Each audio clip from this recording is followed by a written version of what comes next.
नमस्ते एवरीवन, आप सभी का मेरे YouTube चैनल पर स्वागत है। पिछली क्लास में हमने चुंबकीय प्रवृत्ति को ज्ञात करने की विधियों के बारे में विस्तृत चर्चा की, जिसमें हमने गाय विधि एंड फैराडे विधि की हमने जो है विस्तार से चर्चा की, और अंत में जो लास्ट टॉपिक था अपना फैराडे एंड गाय विधियों की तुलनात्मक स्टडी भी हमने की। उसके पश्चात जो आज का अपना टॉपिक है वो है स्पिन ओनली फॉर्मूला, जिसे हम बोलते हैं चक्रण मात्र सूत्र। इस बारे में जो है जनरल जानकारी मैं आपको पिछली क्लास में दे चुका था। आज हम इसको एक बार पुनः स्टार्टिंग से लेते हैं स्पिन ओनली फार्मूला को। देखो, चक्रण मात्र सूत्र क्या होता है। चक्रण मात्र सूत्र जो इसमें ऑर्बिटल में इसके बाह्यतम कोश में जो आयुग्मित इलेक्ट्रॉन होते हैं उनके जो हैं डायरेक्शन होती है क्लॉकवाइज एंटी क्लॉकवाइज, और जो अनपेड इलेक्ट्रॉन है उनके द्वारा उनकी स्पिन से जितना मैग्नेटिक मोमेंट निकल कर आता है उस मोमेंट को हम कैलकुलेट करने के लिए एक फॉर्मूले की हमें आवश्यकता होती है, जिसे हम बोलते हैं स्पिन ओनली फार्मूला या चक्रण मात्र सूत्र। संक्रमण धातु आयंस में उपस्थित या संक्रमण मेटल आयन में उपस्थित डी कक्षकों के इलेक्ट्रॉनों का चुंबकीय आघूर्ण स्पिन मोमेंट एवं ऑर्बिटल मोमेंट मतलब चक्रीय आघूर्ण एवं कक्षीय आघूर्ण का योगदान होता है, परंतु धातु के डी कक्षकों से आक्रमणकारी लिगेंड अतिव्यापन करके संयोजित होते हैं तो इनकी कक्षीय गति का चुंबकीय आघूर्ण लिगेंड के आघूर्ण से समाप्त हो जाता है। अतः इन या इस प्रकार के संकुल कंपाउंड में प्राप्त चुंबकीय आघूर्ण केवल अक्षीय गति को दर्शाता है। इसे स्पिन ओनली फार्मूला कहते हैं। स्पिन ओनली फार्मूला में देखो हमने म्यू एस जो है यहाँ पर एस से स्पिन है ओनली, और म्यू क्या है आपकी मैग्नेटिक प्रॉपर्टी, जिसे हम दर्शाते हैं चुंबकीय आघूर्ण को म्यू द्वारा। तो यहाँ पर जो वैल्यू निकल कर आएगी तो देखिए यहाँ पर mu s equal to root n and n plus two, जो ये फॉर्मूला है ये है आपका स्पिन ओनली फार्मूला या चक्रण मात्र सूत्र कहलाता है। यहाँ पर एन क्या है, अनपेड इलेक्ट्रॉनों की संख्या है। इसको हम जो हैं ये तो हो गया इसके लिए, इसको mu equal to g root s and s plus one. यहाँ पर जो जी है ये है विपाटन गुणांक, इसको लैंडे विपाटन गुणांक के नाम से जानते हैं हम, और एस यहाँ है addition of spin quantum number, अर्थात एस का जो मतलब है वो है चक्रण क्वांटम संख्याओं का योग। ठीक है, तो यहाँ इसे जब हम कंप्लीटली जी की वैल्यू जब निकालते हैं तो इसमें 1 plus n s plus 1 n s plus 1 upon 2s n कोष्टक s प्लस 1। जब इस डेटा को इससे डिवाइड करेंगे तो हमारी वैल्यू कितनी निकल कर आएगी, जो डेटा आएगा 1 आएगा, और 1 इसका है 1 ये है, तो g इक्वल टू 1 प्लस 1। तो जी की जो वैल्यू आएगी अपने पास निकल कर आएगी, जी की वैल्यू 2 वैल्यू निकल के आएगा। आपने जो विपाटन गुणांक है उसकी वैल्यू आपकी 2 निकल कर आती है। अब s की हम बात करते हैं। s जो है s क्या होता है, n/2। n/2 को जब डिवाइड करेंगे हम s को n को, जो n इंटीजर वैल्यू आपकी अनपेड इलेक्ट्रॉन मान लो 1 हैं, n के अनपेड इलेक्ट्रॉन, तो इसे जब हम सोल्व करेंगे तो 1 रखने के बाद में जो डिवाइड करेंगे तो ये वैल्यू आ गई हाफ अपने पास, एक s के लिए हाफ वैल्यू आ गई, और g की वैल्यू 2 है आपके पास। तो so mu equal to g root s and s plus 1।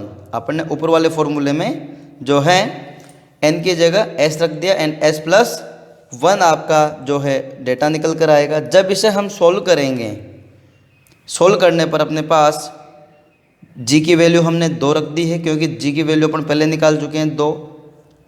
Root s की वैल्यू हम जानते हैं s इक्वल टू n/2 होता है, तो यहाँ पर s की वैल्यू n/2 रखी हमने, फिर s की वैल्यू n/2 प्लस 1। जब इस व्यंजक को हम सोल्व करेंगे तो अपने पास जो व्यंजक निकल के आएगा mu equal to n and कोष्टक n प्लस 2 का जो है पावर हाफ, क्योंकि रूट हटाया हमने तो रूट हटाते पावर क्या हो जाएगी इसकी, हाफ हो जाएगी। तो ये अपना जो फॉर्मूला निकल के आता है, इससे हम जो है इनके चक्रण मात्र सूत्र की सहायता से इनकी वैल्यू हम निकाल सकते हैं चुंबकीय आघूर्ण की। अब अपना एक क्वेश्चन है यहाँ पर एग्जाम्पल, चक्रण मात्र सूत्र या स्पिन ओनली फॉर्मूला की मदद से CO+3 आयन के लिए COF6 का पावर इधर -3 है। संकुल के चुंबकीय आघूर्ण का मान परिकलित कीजिए। तो हमें COF6 या यूँ कह सकते हैं हम हेक्साफ्लोरो कोबाल्टेट थर्ड आयन का जो है हमें चुंबकीय आघूर्ण निकालना है। तो इसमें देखो सबसे पहले हमें जो कोबाल्ट हैं, कोबाल्ट का एटॉमिक नंबर 27 है और इसका इलेक्ट्रॉनिक विन्यास हम लिखते हैं ऑर्गन 3d74s2। इसका सामान्य अवस्था में इलेक्ट्रॉनिक विन्यास होता है, देखिए आप 18 इसका 7 2 9, तो 9 और 18 कितना होता है 27। तो ये इसका सामान्य अवस्था में विन्यास है। हमें जो है CO+3 में निकालना है, क्योंकि यहाँ पर कोबाल्ट आपका +3 अवस्था में है और +3 अवस्था में जाने के लिए 2 इलेक्ट्रॉन तो यहाँ से निकलेंगे और एक यहाँ से निकलेगा। तो +3 अवस्था में विन्यास हो जाएगा आर्गन 3d64s0। क्योंकि और हम जानते हैं F इज वीक लिगेंड, ये एक दुर्बल लिगेंड है। फ्लोरीन क्या है आपका दुर्बल लिगेंड, दुर्बल लिगेंड। तो दुर्बल लिगेंड की उपस्थिति में जो है आपके इलेक्ट्रॉन की पेयरिंग नहीं होती है। तो देखो यहाँ पर COF6 3-, तो यहाँ पर इसकी ऑक्सीडेशन नंबर निकालते हैं।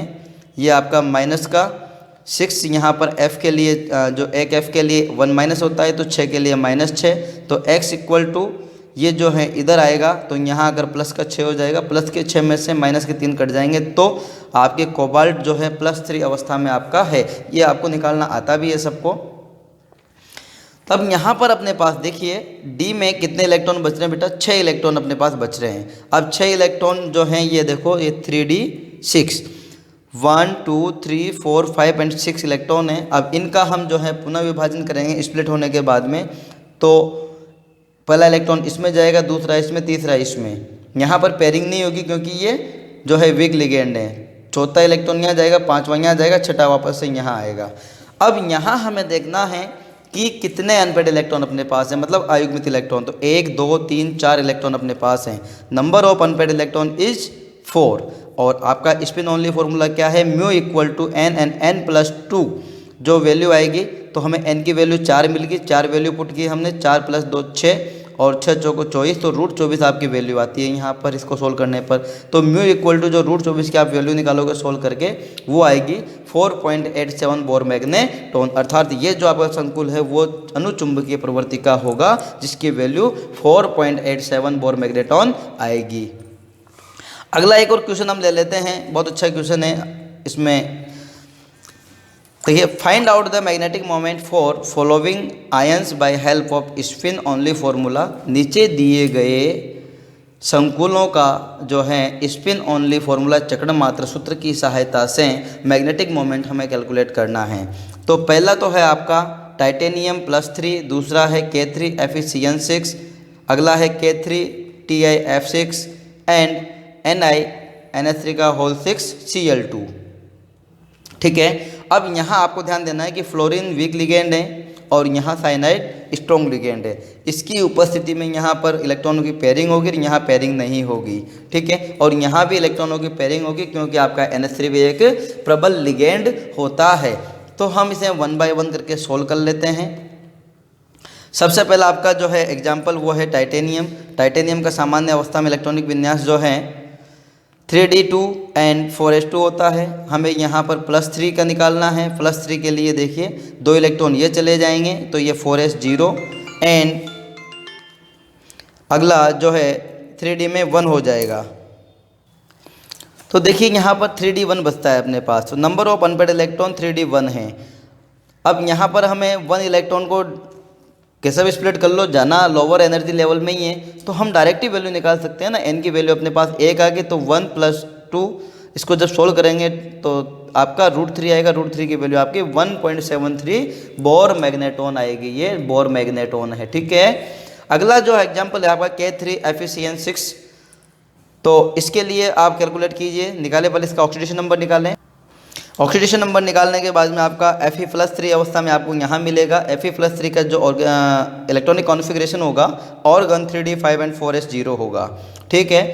क्योंकि सामान्य Fe का जो कॉन्फ़िगरेशन होता है वो 3d6 4s2 होता है, ठीक है। तो यहाँ पर नंबर ऑफ अनपेड इलेक्ट्रॉन कितना आएगा, 1 आएगा। आप करके देख लेना, क्योंकि यहाँ स्ट्रॉन्ग फील्ड है। स्ट्रॉन्ग फील्ड में जब आप 5 इलेक्ट्रॉनों को भरोगे तो नीचे वाले ही आपके जो T2G कक्षकों में इलेक्ट्रॉन भरे जाएंगे और 5 इलेक्ट्रॉन यहीं भरे जाएंगे इसके D5 के, तो आपके पास सिर्फ और सिर्फ एक अनपेड इलेक्ट्रॉन बचेगा। 1 अनपेड इलेक्ट्रॉन के लिए आपकी √3 वैल्यू आएगी और 173 बोर मैग्नेट्रॉन यहाँ पर आपकी वैल्यू प्राप्त होगी। अगला एग्जाम्पल है आपका तीसरा जो है K3TiF6।